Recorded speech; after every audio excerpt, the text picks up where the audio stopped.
আমরা সবাই জানি অল্প শোকে কাতর, অধিক শোকে পাথর, কিন্তু কুকুরের শোকে এই পরিবারটি কাতর নাকি পাথর?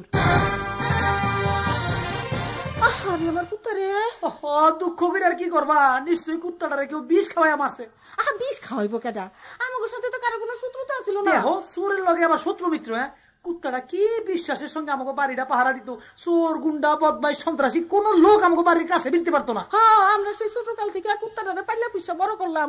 ও তো কোনোদিন এটা আবার শুরু করে কান্দে গায়। তোর আবার কি হলো রে?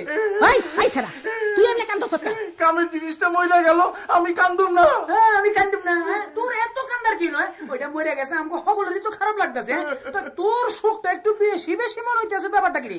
আমার কামটা বাইরে গেল না, শালার কুত্তা মরণের টাইম পাইলি না। তোর কাম বাইরে গেল মানে? মানে আবার কি, আপনারা খাওয়ানোর পর থালা বাটি গুলা ওর সামনে বিছায় রাখতাম। উই কি সুন্দর একটা একটা কইরা চারটা পরিষ্কার কইরা দিত, আর আমি খালি পানি দিয়া ধুইয়া দিতাম। মাচন লাগতো না। ও যে আমি কি করব? কয় কি বেইমানি!